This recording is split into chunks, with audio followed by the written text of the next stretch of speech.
கண்ணு பார்க்கும்போது ஆண்டவரே எப்படி. ஆனால் இன்னும் ஒரு காரியத்தை நான் இந்த 4 பெண்களை பற்றி நாங்கள் எப்பவுமே எங்களோட சபையில் மொத்தமாக சேர்த்து சொல்லிட்டாங்க. ஒவ்வொருத்தரையும் தனித்தனியாக நடத்தி சொல்கிறாங்க. எப்படி இந்த காரியங்களை ஆண்டவர் எவ்வளோ இறக்கம் உள்ளவர், கீழானவரை நடத்தி கொடுத்தார். ஆனால் சேர்த்து 6 பண்ணால் சொல்லும்போது ரொம்ப சந்தோஷப்பட்டேன். நான் தனித்தனியாக ஆனாலும் ஆண்டவர் நான் இங்கே ஆண்டவரை கொஞ்சம் அறிஞ்சிருக்கிறோம், ஆண்டவர் அறியாத இருக்கிறேன். இல்லை ஆண்டவருக்குள்ள நல்லா இருப்போம். நாங்கள் முழுமையாக மற்றவரை அப்படி 3 குரூப்பாக இருப்போம். ஆண்டவரை அறியாத இருக்கிறேன் வந்துருக்கோம். நான் அறியாத குரூப்பில் இருக்கோம்.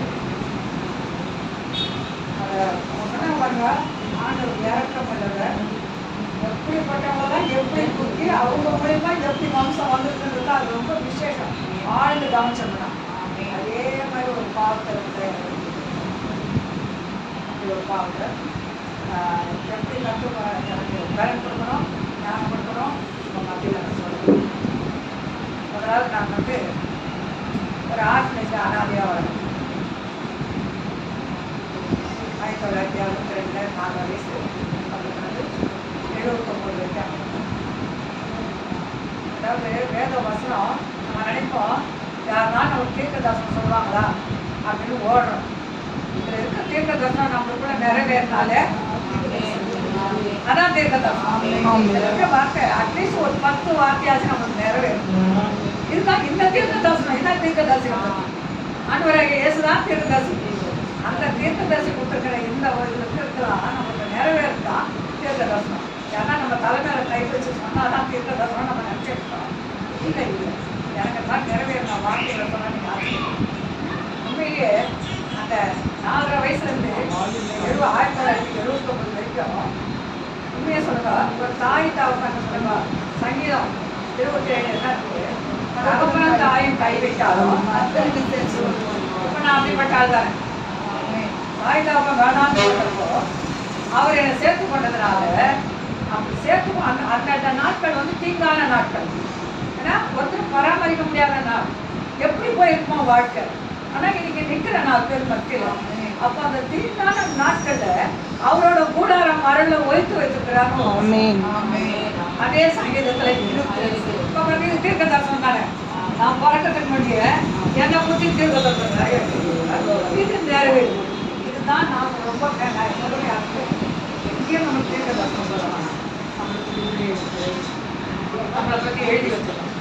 அட்லீஸ்ட் இதில் இருக்க 1000 வாக்கு தட்டங்கள்ல நம்மளுக்கு அட்லீஸ்ட் 50 தீர்க்க தரிசனமாச்சு நம்மளை முடிச்சு. அது நான் ஒரு ஆள் பார்க்க ஆரம்பத்திலேயே அவரோட கூடாரம் மறைவில் ஒரு ஹாஸ்டல், ஒரு ஆர்ஃபனேஜ், அதில் நம்ம 4 வயசுக்குள்ள தாய் தகவனால் கைவிடப்பட்டா அது ஒரு தீங்கான நாள் தானே. வெளியே அது எப்படி இருக்குமோ, மாட்டு போயிருப்பேன், எல்லாம் நான் இருப்போம். ஆனால் அவர் இறக்கம் உள்ள தேவை, அன்பு உள்ள தேவை. நான் உண்டாக்குற பிள்ளைய வேணாம் போட்டால் எடுத்து அவர் எடுத்து மறைவில் வச்சு வளர்த்தேன். நான் அழகாக வளர்ந்துருந்தேன். இல்லையா சொல்கிறேன். இப்போ இருக்க பிள்ளைங்களாம் எவ்வளவோ டியூஷன் தான் பணம் பேரண்ட்ஸை கட்டி அவங்கள படிக்க வச்சு தான் மார்க் எடுக்க வைக்கிறாங்க. எனக்கு எந்த டியூஷனும் இருக்கலை. 1 to 11th வரைக்கும் first rank. Amen, hallelujah. 1 to 11th வரைக்கும் ஃபர்ஸ்ட் ரேங்க். ஏன்? அவர் இறக்கம் உள்ளவர், அன்பு உள்ளவர், சிறுமைப்பட்டவங்களால ஆண்டவர் சிந்தை உள்ளவர். ஆமென், ஹல்லேலூயா. படிக்க வச்சிருக்கிறார். அந்த ரேங்க்ல இருந்து நான் கீழே போக மாட்டேன். கூட வேணா இன்னொருத்தர் நின்று 2 பேரும் ஃபர்ஸ்ட் ரேங்க் ஆகும். ஆனால் நான் நகர மாட்டேன். ஒரு கிராம டீச்சர் இருப்பாங்க, உண்மையை ஜெயிக்கிறதுக்கு எல்லா ஒரு வழி அவங்க கிட்ட சொல்லி கொடுப்பாங்க. ஏன்னா அவங்க கிராமத்தில் இருப்பாங்க. இவனே வராட எப்போ பாரு அப்படின்னு அவங்களுக்கு. ஆனால் அவங்க சொல்லி கொடுத்து அவங்க படிக்க வச்சு அவங்க டீச்சர் இருக்காங்க. பயாலஜி, ஹிஸ்ட்ரி இதெல்லாம் அந்த டீச்சர் நீங்கள் இப்படி பண்ணுங்க, கொஞ்சம் நீங்கள் 5 மார்க் விட்டு கொடுங்க அப்படின்னு சொல்லி கொடுத்தாலும் அவங்க என் கூட வந்து நிற்பாங்களே. நான் கேட்குறேன் இப்படி படிக்க வச்சேன். வாலிப வயசு வாலிப அதான் நான் சொல்ல மாட்டேன். வாலிப பிள்ளைகள் இருந்தாலும் ஒரு வாலிப பிள்ளைகளுக்கு என்னோட சாட்சியம் ஆண்டவர் இவ்வளோ அழகாக என்னை நடத்தி கொடுத்தது. வாலிப வயசு சொன்னேன். நானாய் போகிற பாதை என்றைக்குமே நல்லா இருக்கும். அது கருதம் முள்ளுமா தான் பாருங்க. இந்த வாலிப வயசு வந்தோடனே என்னோட வாழ்க்கையை நானே நானாக தேடல. சூழ்நிலை சந்தர்ப்பம் அமைஞ்சது. ஆனா அது வேண்டாம்னு என்னோட வளர்த்தவங்க சொல்லும் போது அவங்கள எதிர்த்து நின்று டாக்டர் படிக்கணும்னு நினச்சிப்பா, டாக்டர் படிக்கல, டீச்சர் படிக்க, அதாவது எல்லாமே எனக்கு அறவரையாக ஏன் போச்சுன்னா, இந்த கட்டத்தில் வந்து ஆண்டுக்கு இவ்வளோ அழகாக நடத்தின்னு வந்தவர் அவர் சொல்கிறபடி நான் நடக்காமல் அழுகிறேன். அவர் சொல்கிறபடி மேலே வந்து அவர் சொல்ல முடியாது. என்னை வளர்க்குற பெரியவங்க மூலியமாக தான் அவர் பேச முடியும். அவங்க சொன்னதை நான் கேட்க மாட்டேன். நீ என்ன சொல்கிறது நான் என்ன கேட்கணும். அவ்வளோ பொல்லாதவங்க, அவ்வளோ அந்த மாதிரி எடுத்துக்கிட்டு நான் இங்கே இந்த திருமணத்தை முடித்தேன். என்ன ஆயிடுச்சுன்னா, ஸ்கூலில் ஃபஸ்ட்டு இருந்தோம், வாழ்க்கையில் இப்போ லாஸ்ட் ஆகிடுச்சு. அதாவது நம்ம புத்தியோ, நம்ம சிந்தனையோ, நம்ம வழியோ சரியாகவே இருக்கும். தேவன் நம்மளுக்கு சொல்கிற வழி தான் நல்லா இருக்கும். நேரா அனுமானில் போடுற அனுமானை காட்டுறாங்க, அவ்வளோ சக்தி வாய்ந்தவரா காட்டுறாங்க. நம்ம ஆண்டவர் அப்படி இல்லைப்பா, நம்மளை அவர் சாயலே படுத்திருக்கிறாரு. அவர் உள்ள பற்றி தான் நம்மளுக்கு சொல்லுவார், வழி சொல்லுவார். அதை கேட்கணும். கேட்காத தப்பு வாழ்க்கையில் பின்னாடி சரிங்களா. நான் என்ன வழி நடத்துகிறேன். ஒரு டீச்சர் இருக்காங்க, இப்பவும் இருக்காங்க, நான் படிக்கிறேன் வச்சுருக்கேன். அந்த டீச்சர் யாருன்னா, நான் வேலை செய்ய போனேன், டீச்சராக போனேன். அப்போது அவங்க இதெல்லாம் சொல்லி கொடுத்தாங்க. பாருங்க, ஆண்டவரை பற்றி சொல்லுவாங்க, எல்லாமே கேட்பேன். ஆனால் அவங்க என்ன வாங்கி கொடுத்தாலும் சாப்பிட்டுருவேன். ஆசைப்படுற பூ 5 முழை வாங்கி வச்சுருவேன், வலையில் போட்டு கொடுப்பாங்க. ரொம்ப ஆசைப்படுவாங்க. அம்மா அப்பா கேட்டு நல்லா செய்வாங்க. அந்த நான் வேலை செய்கிற இடத்துல அந்த டீச்சர் எல்லாம் வாங்கிட்டு அவங்க சொல்கிற ஆண்டவர் மட்டும் வாங்க. ரொம்ப தக்காலம் வேற பேசுவதா, ஆண்டவர் ஏன் ஃப்ராக் போட்டுக்காருக்க, எவ்வளோ பொல்லாத்தானம் பாருங்க. அப்படியா இருந்து திருமணத்துக்காக ஆண்டவர், அதாவது கடைசி கட்டம் எங்கள் ஹாஸ்டல் சூப்பரங்க வளர்த்தவங்க ஒவ்வொரு மாப்பிள்ளையாக பார்க்கும்போது வானம் தள்ளி தள்ளி விட்டு நான் பெரிய பட்டவங்க தான் கட் பண்ணின்னு அப்புறம் சொல்லிட்டாங்க. எங்கள் மாமியாரே என்னை வந்தாங்க, பார்த்துட்டு ஐயோ இந்த பொண்ணுக்கு யாரும் இல்லை, இவ்வளோ போய் முடிச்சிருக்கானு சொல்லிட்டு வந்து நல்லா பேசுகிற அப்படின்னு பேசி வீட்டுக்கு போயிட்டு, அப்பாப்பா நான் கட்டி தரமாட்டேன்ப்பா, பெண்ணுக்கு தரமாட்டேன்ப்பா, நீ யாருக்கிட்ட கடைசியில் நீ கஷ்டப்படுவாங்க பொண்ணை கட்டினாட்டு. 1 வருஷம் அவங்க வரவே இல்லை. எங்கள் வீட்டுக்காரர் என்ன சொல்லிட்டாங்க, நானும் வேறு பொண்ணை கட்டினேன். அவங்களுக்கு அவங்க வந்து இந்த விஷயம் எனக்கு தெரியாது. எங்கள் ஆசிரியர் என்ன சொல்லிட்டாங்கன்னா, இந்த பொண்ணு நீ இப்போ நாங்கள் சொல்கிறேன், இந்த மாப்பிள்ளை கட்டலைன்னா அவ்வளோதான், அடுத்து நீ ஆசை விட்டு போகணும். எப்படி போதியும் உன்னை வளர்த்துட்டோம், சர்டிஃபிகேட் கொடுத்துட்டோம், டீச்சர் ஆகிட்டு எங்கள் பேச்சு கேட்க மாட்டேன், வழிக்கு நீங்கள் வெளியே வெளியே போகிறேன்ட்டாங்க. அப்போது எனக்கு அந்த டீச்சர்கிட்ட வந்து சொன்னேன், நான் ஆசை விட்டு அனுப்பிடுறேன்றாங்க. நான் தான் சொல்லணும்மா, அந்த பையனை விட்டுதுன்றேனே, அவங்க வழியை கேளுங்க, இல்லை எங்கள் வழி எனக்கு எதுக்குமே நீ வரமாட்டேங்கிறீங்க. சரி, நீங்கள் இப்போவாச்சும் ஆண்டோடைய ஏற்றுவோம், ஆண்டோட ஜெமியா வழியை நீங்கள் அமைச்சு கொடுப்பா. சொன்னதை கேட்டு மூட பக்தி தான் எக்மோரில் ஒரு ஏதோ ஒரு கோயில் வந்தது, அந்த விநாயகர் கோயில் வைப்போம், அதில் போட்டு இவங்க சொன்னதுக்கு முன்னாடி உண்மையாக சொல்கிறேன், அந்த கோயில் உள்ள போய் அர்ச்சனை பண்ணிட்டு 1 வாரம் டைம் போட்டேன். கல்லுக்கு 1 வாரம் டைம். நீ நான் உன்னை கும்பிடுவேன், நான் டெய்லி வந்து உனக்கு பூஜை பண்ணுவேன். இந்த 1 வாரத்தில் எனக்கு நான் விரும்பின இடத்துல கல்யாணம் பண்ணி எனக்கு ஆசை உள்ள பிறக்கக்கூடாது, நான் அவமானப்படக்கூடாது. அதுக்கு அந்த ஆச்சு, அது காது கேட்குமா, அது காது கேட்காது. எனக்கு பார்க்கவும் இல்லை, இது இந்த அறிவு எனக்கு இல்லை. அப்படியே போய் நின்று 1 வாரம் சொன்னாங்க. 1 வாரம் ஆச்சு. இப்போ தான் யோசனை பண்ணாங்க டீச்சர். அவங்க சொன்னாங்க, இயேசுகிட்ட சொன்னால் ஒரு செய்வார்னு சொன்னாங்க. நம்ம எக்மோரில் இறுதி ஆண்டவர் கோயிலுக்கு பாருங்க, அங்கே போனேன். அங்கே போய் 1 வாரம் ஆண்டவர் அப்படியே அடித்து பள்ளி போட்டு பாருங்க. அந்த ஸ்டாச்சு ஒவ்வொரு நாள் ஏசப்பா உங்களை யாருன்னு தெரியாது, ஆனால் உங்கள்கிட்ட கேட்டாலும் செய்வாங்கன்றாங்க. நான் இவங்களை வந்து நான் விரும்பலை. பெரியவங்களாக ஒரு சில சேர்ந்து என்னை அவமானப்படுத்திட்டாங்க. நான் இந்த பையன்கிட்ட பேசுகிறேன், பேர் இப்படி ஆகிடுச்சு. நீ நான் வேறு யாருன்னா கல்யாணம் பண்ணோட என் ஃப்ரெண்ட்ஸ் எல்லாம் கேட்பாங்க, நீ யாரை கல்யாணம் பண்ணி, இந்த ஒரு வார்த்தைக்காக அந்த தப்பு யாருக்குமே எனக்கு தெரியாமல் வந்துட்டேன். அப்போது நான் சொன்னேன், நான் அவமானப்படாத முடியும், எனக்கு இந்த மாப்பியை நான் கட்டிக்கணும், உங்களை நான் கட்டிக்கணும், எனக்கு நீங்கள் உதவி செய்வீங்களா சப்பான்னு.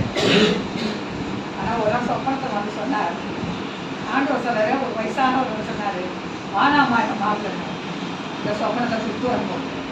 ஆனாலும் நான் போகிறேன், அந்த இடத்துக்கு போய் நின்று உட்காந்துட்டு சொல்லிட்டு வரேன்.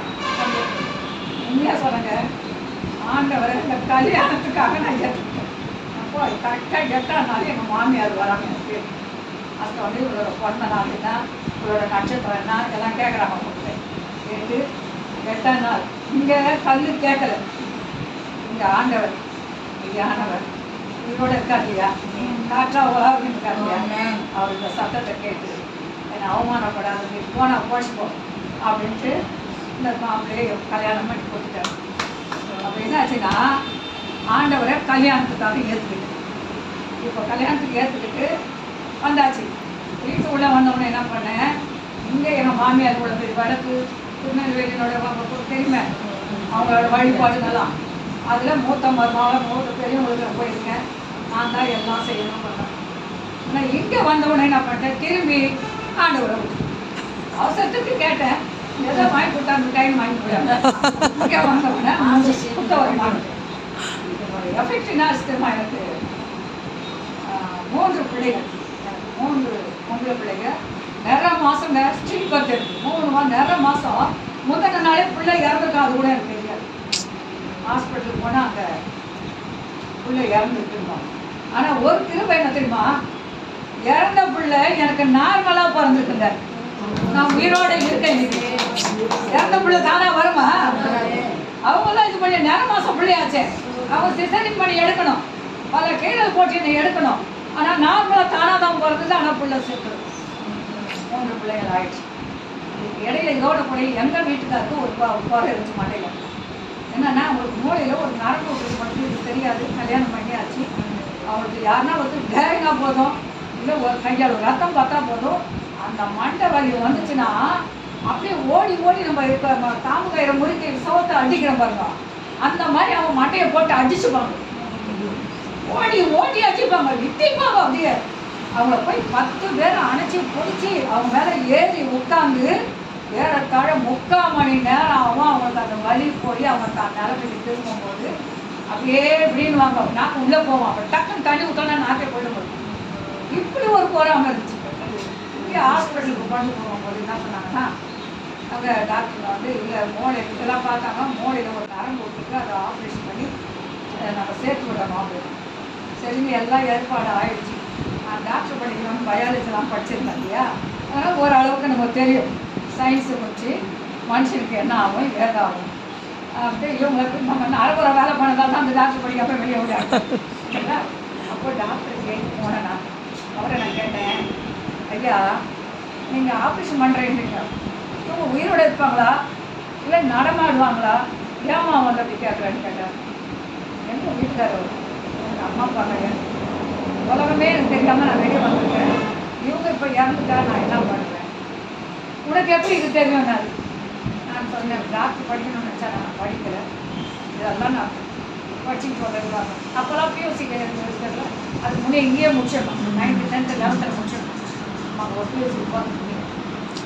அப்போ ஒன்று சொன்னால் அவங்க டாக்டர் புரிஞ்சு வச்சு ஒரு நல்லா விவரம் தெரியுமாட்டு உண்மையிலேயே அப்படின்னாம்மா, எனக்கு யாருமே கிடையாது, வீட்டில் இறந்துட்டா நான் என்ன பண்ணுறேன் அதுக்கு நல்ல டாக்டர் எங்கே இருக்கிறாரோ ஒரு வம்சம் நல்லா இருக்கணும் அப்படின்னா என் ஃப்ரெண்டு ஒன்றும் பாருங்கலாம் அவங்ககிட்ட ஆலோசனை கேட்டு நான் ஆப்ரேஷன் இருக்கிறேன் ஒன்று அவர் சொன்னார். ஆனால் எங்கள் பக்கத்து வீட்டில் இருக்கவங்க எங்களை பாடு, எனக்கு இவங்க வர பாடு, எங்கள் குழந்தை இறந்து கொண்டு இதெல்லாம் பார்த்து நான் மீறி அவங்களுக்கு 20 வருஷம் குழந்தை இல்லாமல் இருக்குது. அவங்க என்ன பண்ணாங்க, ஜெயபாலம் அப்படி என் கூட அனுப்பணும் சர்ச்சுக்கு, அங்கே வந்து உட்காந்தா என்ன ஒரு அந்த பொண்ணுக்கு வழி போகிறேன் அப்படின்னு அவங்ககிட்ட சொன்னாங்க. எங்கள் மாமியாரை அனுப்பி விட்டாங்க, ஏதோ தனக்கு ஒரு பேர பிள்ளை வேணுமேனு அனுப்பிட்டாங்க.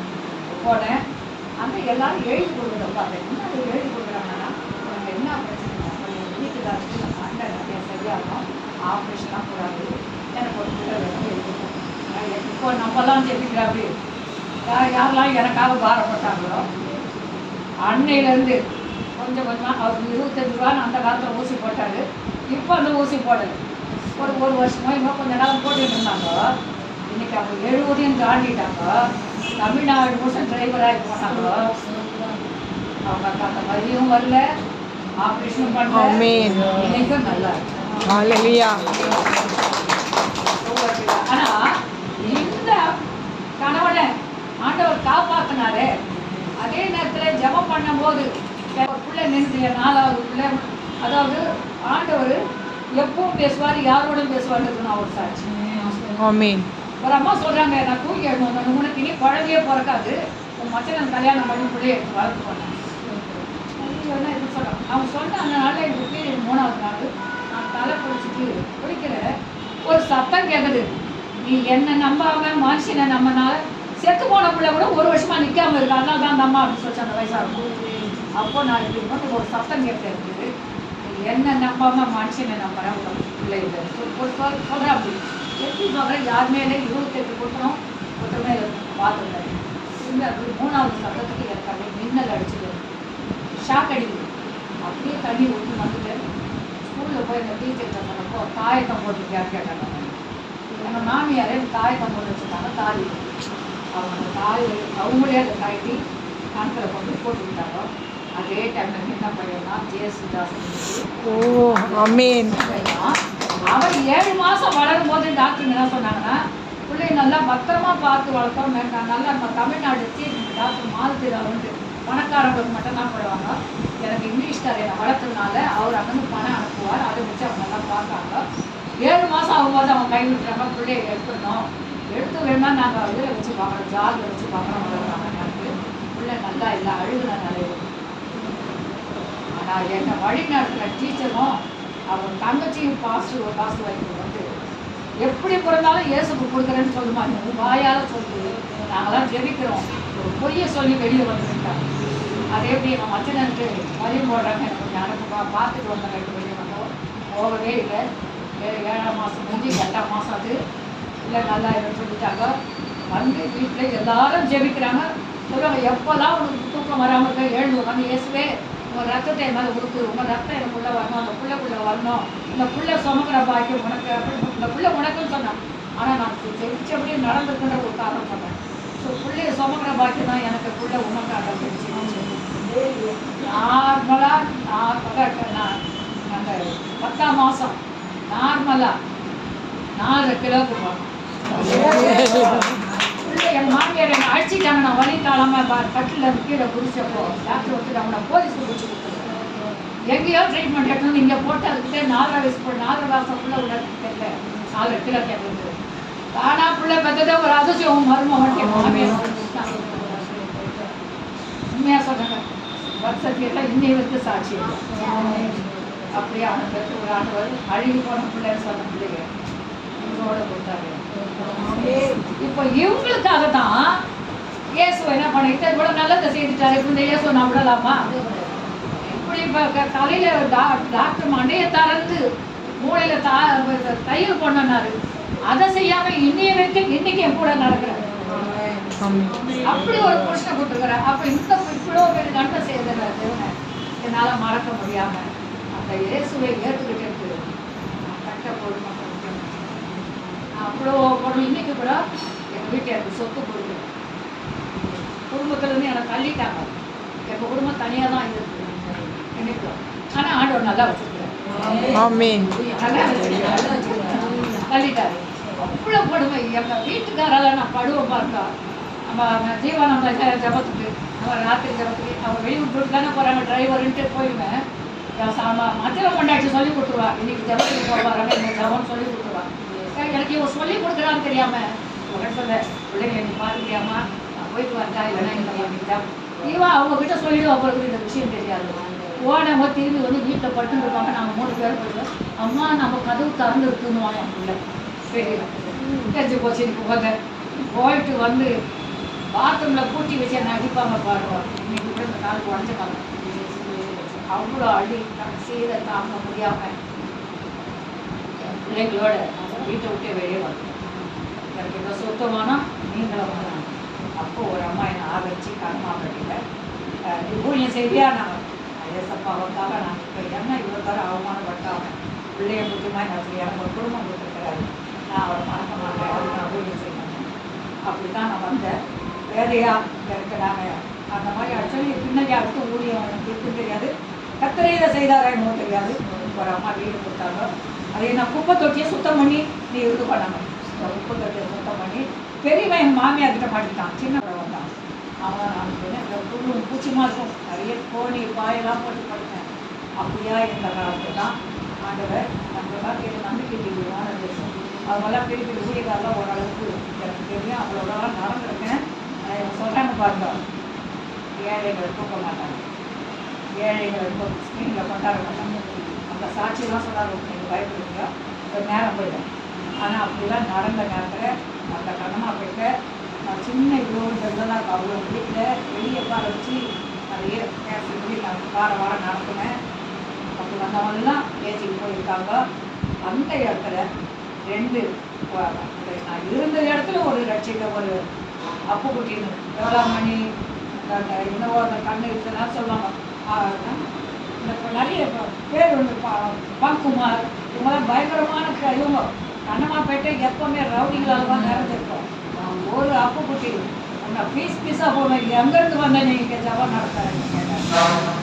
அவன் மனைவி எப்படியோ பார்த்தா என்னை போலட்டா கூட அவன் மூலியமாக சேர்ந்து நான் கர்த்தர் நம்மளை வந்து ஒரு தலைமுறையான விழாது நம்மளை காக்கிறவ என்ன பண்ணாருன்னா அவனுக்கு மரண டேட் குடிச்சிட்டாங்க அந்த ரவுடி. அப்படி அம்மா இப்போ எல்லாருக்கும் கூப்பிட்டு ஜபம் பண்ணுது, நம்ம என்ன பண்ணுவோம்னு சொல்லிட்டு அவன் வந்து அவங்க பொண்டாட்டி சொல்லிட்டா இவங்களை நம்ம ஜபம் பண்ண சொல்லு.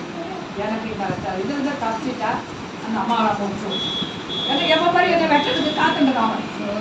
அப்போது நான் ஜபம் பண்ணேன்.